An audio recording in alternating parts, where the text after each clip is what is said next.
Part 3, Function Operations. You'll recall from earlier courses that we can combine functions in a number of ways. Okay, in this section, we'll recall how to combine functions using the 4 basic mathematical operations of addition, subtraction, multiplication, and division. Remember that division by 0 is never possible. We just can't do that. So if any combination results in any kind of division, there may be non-permissible values that we have to take into account. So in the case of that, we would just state the non-permissible value kind of at the end or at the beginning of the question. It doesn't really matter as long as it gets stated. Okay, so remember the operations. Okay, so for addition, we can go f of x plus g of x. Now the shorthand for that, of course, is f plus g of x. Okay, for subtraction, it's f minus g of x. For multiplication, of course, f of x times g of x is just fg of x. And then for division, it's just f divided by g of x.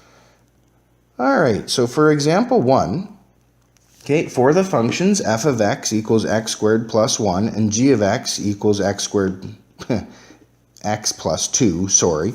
Okay, so for a, we want f plus g of x. So remember, this is just adding the two functions together. So this is x squared plus 1 plus x plus 2. Usually I put the second function in brackets. For addition it doesn't really matter, but for subtraction it does. So we'll get there in a sec. So once we have this, now we just combine our like terms. So this is x squared plus x, okay, and then plus 1 plus positive 2 is plus 3. So that is the answer for A. So for f minus g of x, this is the two functions subtracting. So that's x squared plus 1 minus. Now that we have the negative sign, you have to put this in brackets. Okay, and the reason why is we want that negative distributes, right? So we end up with x squared. This time we have minus x, and then we have plus 1 minus positive 2, which just makes minus 1. So that's our answer for B. So for C, we have the two functions multiplying together. Okay, so that would be x squared plus 1 times x plus 2. Okay, so this just is distributive law, okay, or FOIL. So this is going to be an x cubed, okay, then plus 2x squared, okay, plus x plus 2. And that is our answer for C. And then for D, we have x squared plus 1 divided by x plus 2. Okay, the top doesn't factor for this one, so we can't simplify this any. So this is our answer. Okay, remember if the top could factor, we would factor that and see if anything cancels. But in this case, it doesn't, so we don't have to worry about it. Okay, but we do have to say that x cannot equal negative 2. So that is the non-permissible value. That has to be included anytime we divide by a variable. So that's D. So number 2, consider the functions that and that. Which of the following are restrictions for this? Okay, which of the following, what are the restrictions?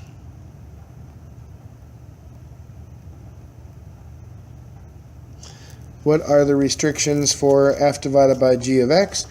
Okay, so this is just x minus 5 over x plus 3, all divided by x minus 3, x minus 1. Okay, so all this wants is the non-permissibles. Okay, so look, we're dividing by x plus 3, so non-permissible value, so x cannot equal negative 3. I'm dividing by x minus 1, so x can also not equal positive 1, but there's something weird going on, because we could have got those just from here and from here.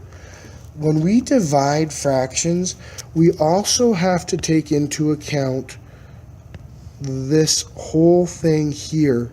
That thing is not allowed to equal 0 either. Okay, because if this part equals 0, then this whole thing divided by 0 still can't work. Okay, the idea here is when we divide these fractions, this guy also has to be taken into account. So x can also not equal positive 3. And the reason why, again, let's just go over that. So 3 minus 3 is 0. 0 divided by anything, so let's say that is 3. So 3 minus 1 is 2. Well, 0 divided by 2 all by itself is 0, and that's allowed. However, now we're taking this top part and dividing it by that 0 that initially was allowed, but because now we're dividing by that function, oh, wait a second, we can't divide by the 0, so that's why there's this extra 3. Okay, number 3.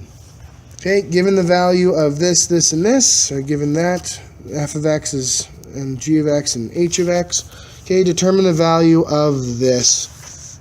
Well, remember, these are just, you put numbers in. Okay, so f of 3, so you put 3 wherever you see the x. So 3 times 3 minus 1, okay, well, that's 8. So f of 3 equals 8. So really, this is just 2 times 8. Right, that 2 doesn't really factor into the function, it just multiplies the answer, minus 3, and then what's h of minus 2? So we go up to h, and we put in minus 2 in for the x. So negative 2 squared minus 4 times negative 2. Okay, negative 2 squared is positive 4. Okay, negative 4 times negative 2 is plus 8. So h of negative 2 is 12. So you have 3 times 12.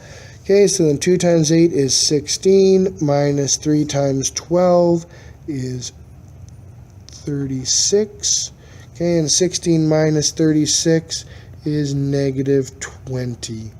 Okay, so that's how you do those. Okay, so now we determine the value of f of 3 times g of 2. So we look at the f function, we throw in the 3.